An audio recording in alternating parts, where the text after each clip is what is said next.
So today's the day that I'll be sending my resignation letter. Kinakabahan ako and happy at the same time. Kasi finally I'm here. Finally makakaalis na ako. Finally makaka-move on na ako to do things that I actually enjoy and to do things that I actually love. Kasi since graduate ako ng college, I've never stopped working. Work lang ako. And pumunta ako dito sa Australia and then I studied. I never stopped working. I never stopped studying. Oh my God, I'm getting emotional.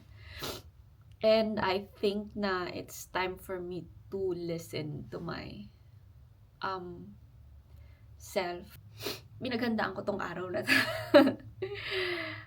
Pinaghandaan ko tong araw na to kasi I wanna have this time. Ayan, sabi ko pagkatapos talaga ng skills assessment ko, hindi na ako mag full time muna. Magpapahinga ako, I wanna reflect. Ayan, magpapahinga talaga ako. And today is the day, so that's why I'm so emotional and happy at the same time. And nervous. Kasi nga, ito matagal ko talagang pinaghandaan.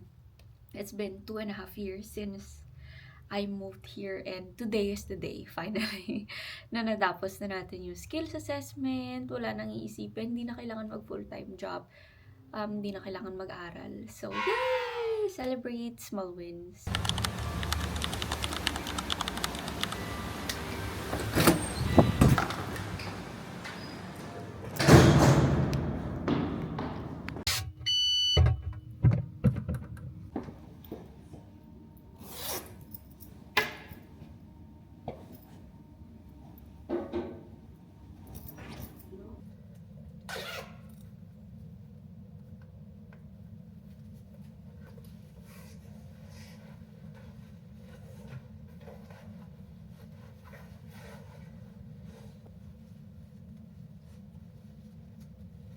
So, today is my last day at work.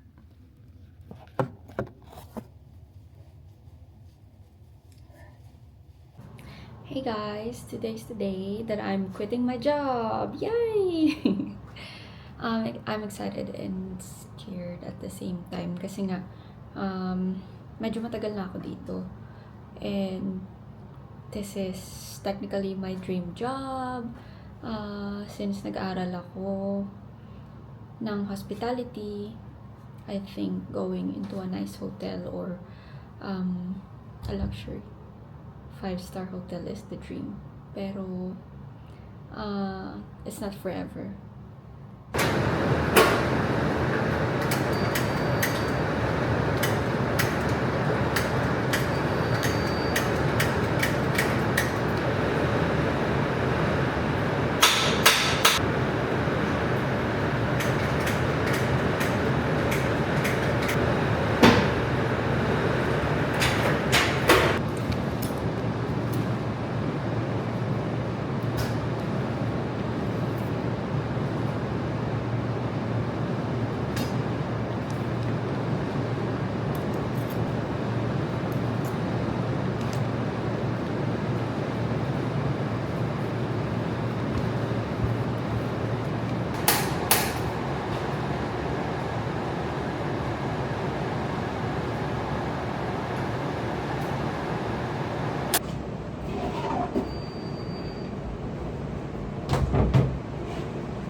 cut my finger my last day.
So this is gonna be my last time in my workplace.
Ngayon pa lang nagsisink in.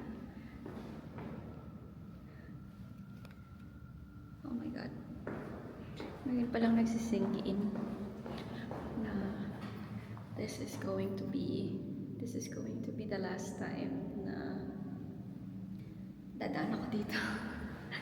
And I'm gonna miss it so much. I'm gonna miss Ritz-Carlton.